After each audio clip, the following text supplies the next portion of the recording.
I'm sure many of us know someone, if not you, who's felt uncomfortable talking about religion and money or just have feelings of shame or guilt about it.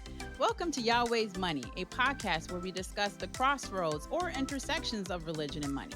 We're going to go deep into topics like tithing and saving and debt and so much more from the religious view.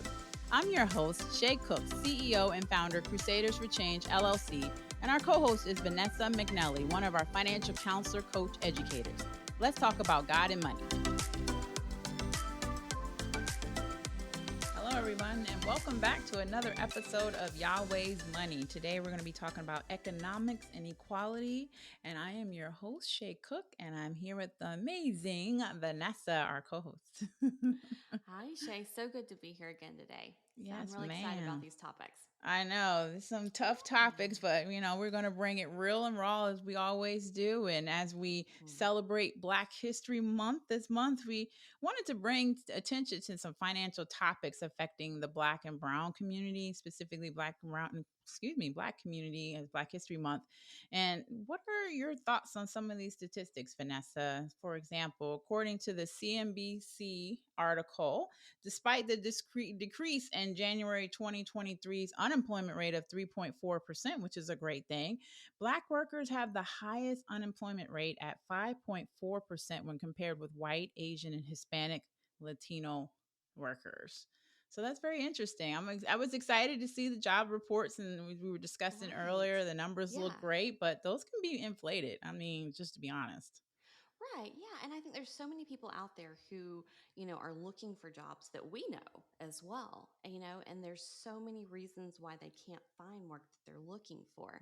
But I think Mm, a lot of times, in Black communities, you have a lot of other issues going on too, like transportation and childcare, things yes. that you don't have access to just because of where you might be in your, Mm. in your life and where you're living. And that makes everything else harder. It really does. And I Hmm. always say to people, it's race is very important in America, unfortunately, and around a lot of these topics, but it's also about where you sit in terms of your level of income. Right. Classism is a real thing. We have people at Hmm. different classes that are unfortunately discriminated based on the class they're in, lower, middle, affluent class in Right. America. And so you bring that in with race, then, Hmm. you are struggling. People in lower classes and making less money or income are affected by those kind of things you're saying, the housing, the transportation, Right. the climate, the childcare. And then you add in the race thing, which is usually the most pertinent issue in systemic and systematic issues. And it's just sad that the unemployment rate for these communities are still higher than the national average. Definitely, yeah. Mm. Yeah, and I think what you said too about, the community. So, a lot of people don't know I grew up in the foothills of the Appalachian Mountains. So, for us, it was primarily a Caucasian community, Mm, but the reality is there was lack of education, lack of access to things. exactly. So yeah, so community does play a big part in that. But I think, when you have communities that just overall just don't have enough, Mm. everything is lacking in those Everything communities, is and that's such a lacking. sad thing. Hmm. Yeah, when we lived in middle America and in Omaha, Nebraska, we saw some of the things that we see in Baltimore City or other cities throughout Right. America, and they were white Americans, Caucasians. So, and again, it had dealt with, like you said, Vanessa, people just struggling, basic resources, lack of education, and then a lot of people want to blame it on the people, but a lot of times it's the community lacking, it's Right. the local, state, federal government not supporting them or supporting Hmm. them too much, however way you want to look at it, because sometimes people are enabled, let's be real, and no True. matter what Very true. side of the coin you are on politically, some people are just enabled and they take advantage of the system, but some people just don't have access to what they need from the system, so it can go both ways. Exactly. Yeah. So it's just sad overall. I agree completely. Yeah, and Yeah. that's one of the things I think with the system too is like we're set up to where you can't get access to things until you are just, you've dug yourself this hole and you can't get out Mm, of the hole. And then once you get resources, you're not allowed to work to get yourself out of there. So you're mm. stuck.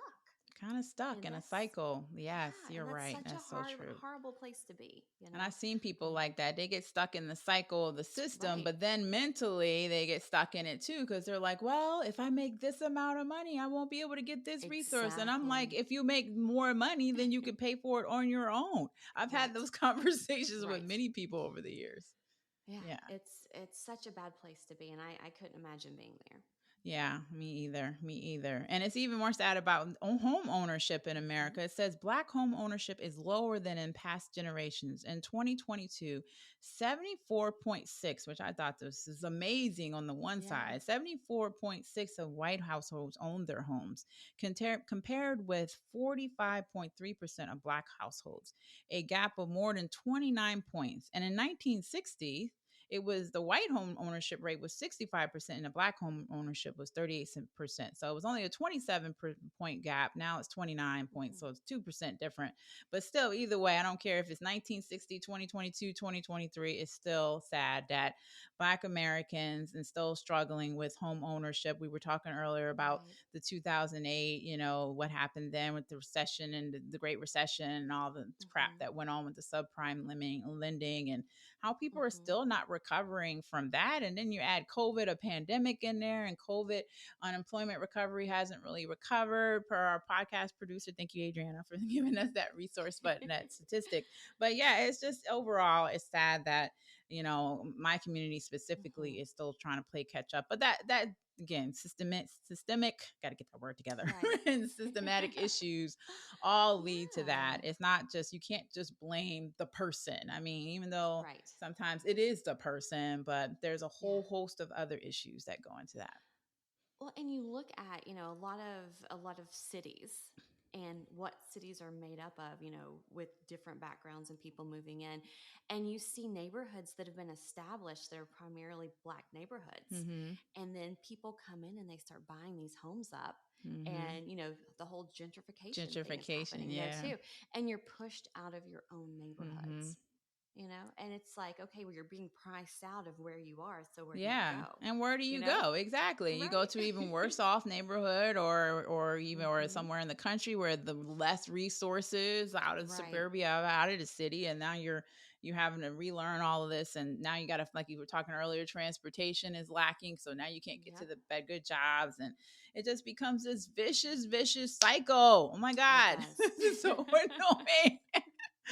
Oh my god. And being military, I didn't see a lot of it because everybody was doing the same thing, kind of. You lived all on the base Hmm. together back in the day. Now everybody kind of spread out more, but and Right. so, even though you had the rank and people were making different incomes based off of being officer enlisted in different rank, Hmm. everybody was provided the same resources, the commissary, the PXBX, all of the other great resources we had on base, the housing, Right. which was, sometimes Hmm. subpar, but at least you had housing, right? And so Exactly. you're kind of like shielded from rest of America. I Yeah. remember Yeah. growing up in the military and seeing that and like, oh, this is so great. And then going off base and like, what is going I on know. here? Like, where is this? And where's the skating rink? And where's the bowling alley? And where's, Yeah. all Right. this other stuff? Like, You yeah, forget, like, you you do. forget because you're in this bubble, even You're though in it a is very bubble. much a Yeah. class system, with Yeah, the military. totally. Still a class system. Still. But you kind of knew your place, you knew where you fit in, you knew what you could afford, you knew what you were given, Mm-hmm. and you could make plans accordingly with that. So yeah, but yeah, you always had access to things. You always had access to healthcare, right down the street. Whether it was, good or bad, some people have Yeah, different opinions on exactly. that too.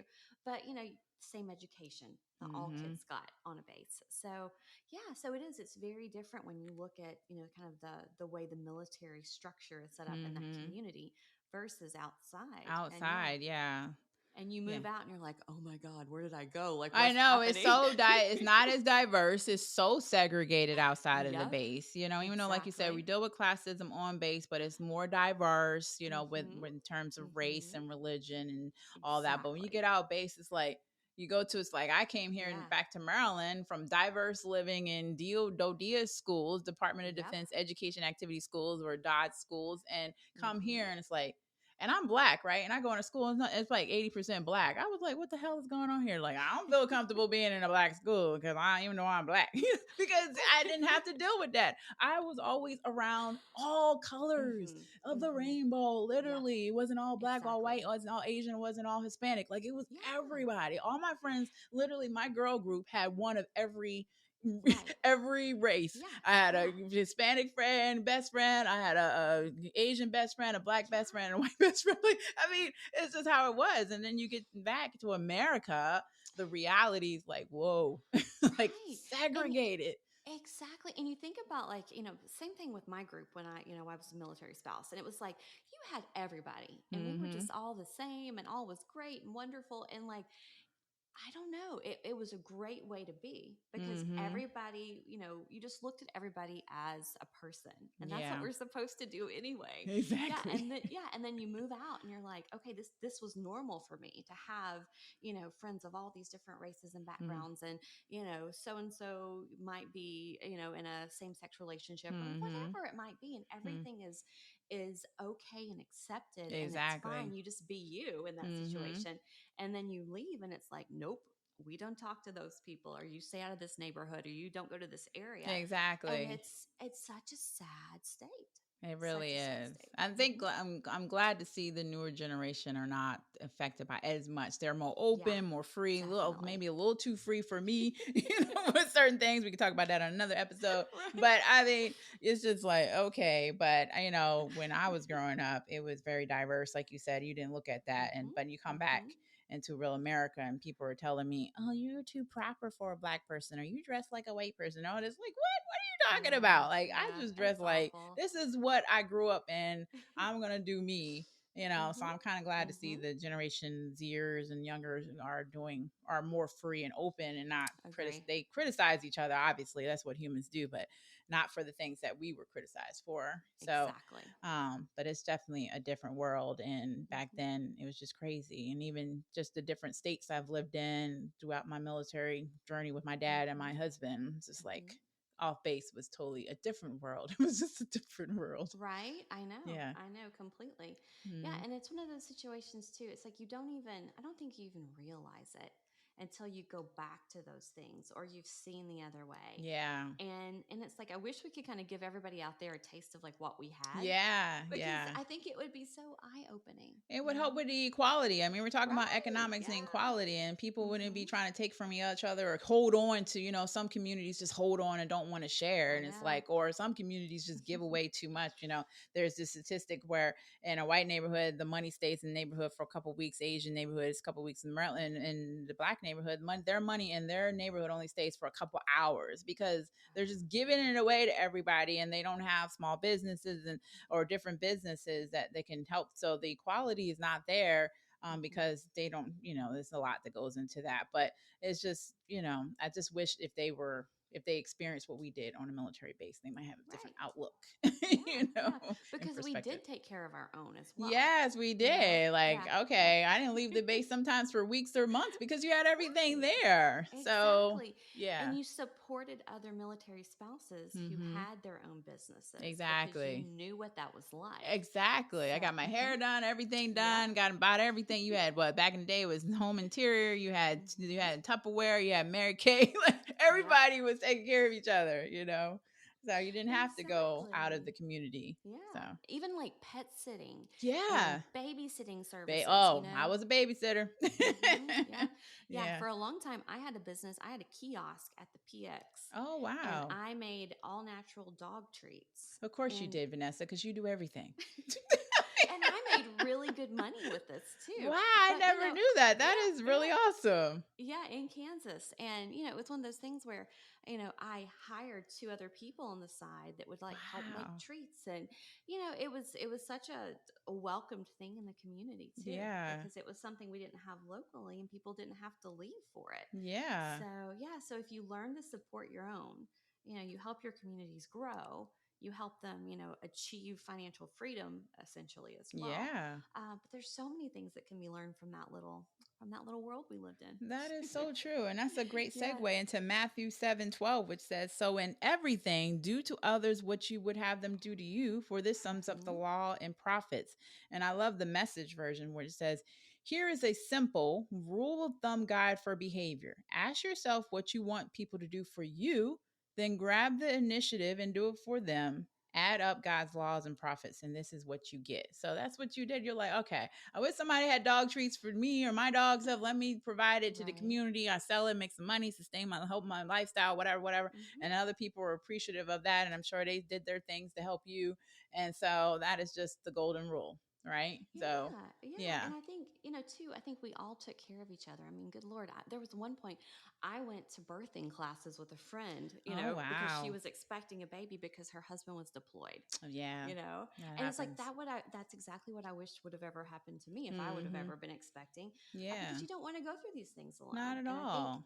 in that environment, people just they stepped up and they took Mm. initiative and we took care of each other. Mm-hmm. And that's exactly what this verse is saying. I wish the rest of us could kind of see that, and Yeah. just I think would be such a better civilization as a whole.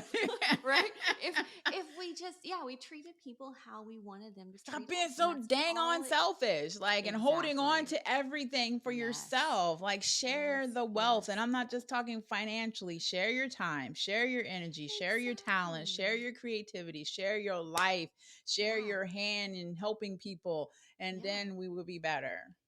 Well, and you also gain more from that as Oh, well. yeah, you do. And you get so much from that. So, Mm-hmm. even if you're doing something to help somebody else, it's like I thrive for that. Like that Yeah, feeling. me Oh, too. it's the best feeling ever. It really is. It just makes my day when I just am able Right? to help somebody. And I know that I Exactly. believe in manifestation. I Yeah. believe in intentionality. I believe in this stuff that you do this stuff, you help others. It's going to Mhm. come back to you in the universe and God, whatever you Right. believe in. I really believe that I have favor, as my dad would always say, you got so much favor, Mhm. or believe that Mm. my life is good because I help other people. Yeah. And that is not always about me. Right. So sometimes it needs to be a little bit more Exactly. about me, but that's for another That conversation. is true. It's okay to take care of ourselves, and we forget Exactly, that right? That often. self care is We important forget. because how are you going to take care of somebody else if you're not taking care of yourself? Exactly. So, what are Exactly. some ways that we can help bring awareness to issues affecting economic inequality? So, in Galatians 6:2, it says, "Carry each Mhm. other's burdens." That's another thing we need to do more of. So, you will fulfill the law of Christ.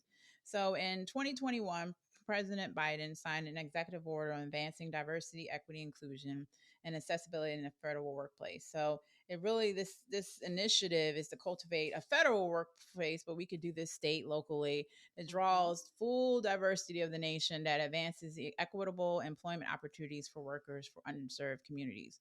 And I know, again, in the military community, we were there supporting. I don't care if you were enlisted officer, especially I felt Right. an enlisted community. I'm sure an officer, but I grew up enlisted. My husband was enlisted. We Mhm. really helped. I just remember seeing my mom and me as a military spouse really helping each other with trying to find jobs. And like you said, just helping set up, all kinds of different situations to get streams of money. So, how Right. can we bring awareness to this economic inequality, Vanessa? Gosh, there's so much to this. Hmm. I think one thing is maybe because like I said, I have not experienced this firsthand because I Mm-hmm. mean I'm white. If that's a surprise to everybody, um, but the thing is we can start kind of reaching out to different communities and Yeah. using services in different communities and Mm. just inclusion. That is the Inclusion. big word, Oh my inclusion, God. Such a big right? word. Yeah. Yeah, and just using our friend groups and our social media platforms to promote other businesses that we find, or if we know somebody who is needing help, bring these people in and just kind of have it, I don't know, just using your resources to assist, I To think is the assist. biggest thing. Yeah, and giving a hand up and not just a handout. I think we Right. talk about that often on this show, like helping Exactly. people move up to the next stair and a Mhm. ladder or whatever, so they can, yeah, grow and be better, Mhm. and asking for help, right? Because it Exactly. falls back on the individual, the man or woman in the Yeah. mirror, I was always saying. Again, Right. I don't want to blame everything on the individual because a lot of things Mhm. are systemic and systematic issues in America that's caused Mhm. black and brown people to have issues, and Right. or not only black and brown people, but people of lower income, like lower middle class and all that. And Mm-hmm. there's a reason why, the top 1 2% is constantly is grows bigger and bigger than middle class. It's a Right. problem with that. We're not going to talk Right. about that today, but so it's not just race, it's also the class Mm-hmm. system that's a problem in America, and just basic humanity. I mean, come on, let's be real. Right. Just treat others how you want to be treated, Well, period. and I think we're taught too that that's just how it is and that's how it's always going to be. Hmm. And that is that's such a bad answer. It's Yeah, such a bad answer to say, okay, well, it's always been this way. It's just going to be this way. It's like, no, it doesn't have to be that way. it You doesn't can, have to be. Yeah, yeah, yeah. Especially, I mean, there's power in numbers. We know that. So if totally. we come together and we, make changes, then, we'll see growth. That's a good point, because a lot of people are like, well, it's the game. I heard this from my family even recently. Mm-hmm. It's the game. I'm just going to play it the way it is. No, you can change the game. You First of all, you don't have to participate in the game. First of all, Mm-hmm. okay, you can Right. do your own, make up your own little whatever Mm-hmm. monopoly situation, and that's a bad word, but monopoly. We don't want to monopolize on anything, but you can The game of life, the right? game of life. That's a better game. Yeah. um you can make up your own system for your Mm-hmm. game for your life, right? But that Right. works well for everybody, including you and your family. Exactly. But yeah, we definitely need to look at ourselves and say, all right, how are we Mm-hmm. affecting this situation, or how are we not moving forward? What are we doing to stop this? And then ask for help. Say, you know what, I don't know, let me go Mm-hmm. ask some wise person, whether it's in the church or a religious institution, family member that's done well, that's treated people well, and that's gotten, done great Mm-hmm. things in this world. How did they move and how did they succeed? Right. Yeah. Right. Well, and if you're in a position of power in these organizations or whatever, and you have, employees or potential employees, like talk to them, see what struggles are happening out there, Mm, see why things are the way they are, hmm. and then use your position to kind of change things because you have that power. Yeah, don't assume that you know. I always tell Right. people, like, well, we're just going to do this. Do you know? Like, do some market research, do some Right. assess the situation, Right. figure out what's going on out Yeah. there before you just make a decision to Right. do. Yeah. Well, and as we always say, boots on the ground. If your Mm-hmm. boots are not on the ground, you don't know what's happening. If you Exactly. are not there, you have no idea. You have And no it may idea. make sense sitting in an office to make decisions the way you do, but if you're not Mm-hmm. there, I mean, it may not be realistic. Yeah, exactly. Yeah. And then even, thinking of home ownership we were talking about earlier, it's considered essential wealth Hmm. building tool. It still is today. And there's a report from the National Conference, Housing Conference, that has an initiative by a group of housing and civil rights leaders to create 3 million net new Black homeowners by 2030. So that's a great goal.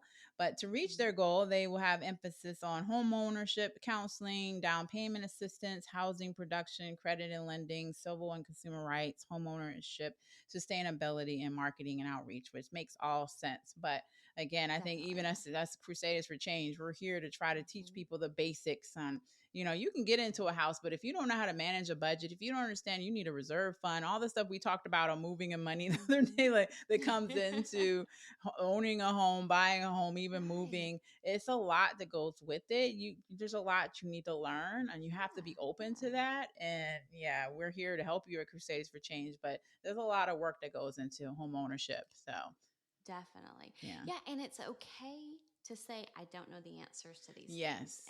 Yeah. and to say can you help me learn? We've all Mm-hmm. been there. We've all had to learn those processes. Mm-hmm. And the more educated you are, the better decisions you can make, and then Yeah. you can take that power and knowledge and help others too. That's beautiful. I think that's bringing, that's some of the ways to bring in awareness is going out there and searching for the knowledge, learning about that, and seeing, Mhm. okay, well, yeah, certain communities have been affected by economic inequality, but what can I do Right. again to change that? But also educate yourself, learn that. And it's not just Exactly. do, whatever. There may be a community college class. You can Google it. You can ask a family member, but Yeah. there's so many different ways to learn about economic inequality and how to Mhm. change that or how to be better, whether it's Right. improving your Right. credit, getting yourself out of debt, buying a house, whatever that looks like, for Mhm. you, some saving, having an emergency fund. There's so many different ways that's going to help you, be able to be more have that equality. Right. around funding. Yeah. Well, and when you look to other people, make sure you're looking at people who have achieved what you want. Because Mm. we I think we used to call them like what, barracks lawyers, people who like knew a little bit about everything and they told you how to do Oh yeah. everything, and all those. And it was like, if they're not doing this and they're basically in the same situation you're in, why Mm-hmm. would you listen to that person? That's so Listen to true. somebody who is where you want to be, and use that Mm-hmm. person, as a mentor, Yeah. versus just taking advice from anybody on the street. Exactly. And it's not somebody, and not to shame anybody that's on social, that, because a lot of people like, oh, I heard about this on social, or heard about this from I this know. person. Like, Hmm. are they really showing you what their accomplishments are? Or are they just telling you? Hmm. Like, I don't know. Right. I personally don't follow that kind of information. I want to see it for in real life. Somebody say, oh, I made $1 million in a week. Okay. Yeah. Show me the money. You know what I mean? Right. I don't believe Right. you. Yeah. Well, and for every success story, there's so many failures too, Hmm. or people you had to step on to get to that place. Yeah, So true. there's a And lot failure to is a part of consider the and a lot to process. look at. That's a great point Hmm. too. Like, it's okay to fail, and you're gonna fail, over and over, Yeah. 99 times. But on 100 time when you succeed, that's when it's just amazing, and you learn from the failures. I think we really need to change that word, because a lot of people, there's a lot of Yep. bad stigma around it. But failure Hmm. is a part of the process. It really is. It really is. I agree. Well, awesome. Any final thoughts? No, I just think, if we can all kind of come together and put all our differences aside when it comes to all this, all that Hmm. that happy fun stuff. But the reality is we're all just people, and we all just Hmm. want the same things. We want to have a happy life. We want to have a family. We want to be happy and help others, I think, Hmm. at the core of all of us. So just Yeah. remember that, we're all the same. We're all the same. Let go of the racism, the sexism, the all of the isms, discrimination, and just look at people as people be people, as my husband say. People Yep. be people. That's his statement. For him, he said, "People be people. I don't care what race you are. I don't care what gender you are. I don't care what sexual Yeah, orientation, ethnicity, religion, background. It don't matter. People act the same damn way all the time." they And do. that's why it gets me annoying. Like, oh, that black person or that white person. What? We all do the same thing. Like, there's Right. nothing new under the sun. Like, I don't understand what's wrong with you. Like, you may have a little bit more money, you might be able to go get a Bugatti or something, and I only can give me a Volkswagen. But other than that, there ain't no big difference. It's still a car. Hmm. Car be a Exactly. car. I mean, so, like, Exactly. so I don't know what's wrong with people. But you're right. I agree. So let's just be happy and be happy, right? So thank you for joining us for another episode of Yahweh's Money. Our next episode, we're going to talk about what's your worth. And you can definitely tune in to current and future episodes of Yahweh's Money wherever podcasts are found, including Apple, Google, and Spotify. Thank you for joining us today. It's always better Yahweh's way. So remember that, because it always is. Thank you for listening to this episode of Yahweh's Money. We hope you enjoyed our deep dive into the crossroads of religion and money. If you have any questions or suggestions of topics you would like to hear us tackle, please email us at yahweh@crusaders4change.org. Also, we would love to hear your feedback on today's episode, so please leave us a review and remember to subscribe to our podcast. To hear all of Yahweh's Money's latest episodes, please visit us at www.crusaders4change.org or wherever podcasts are found. God bless.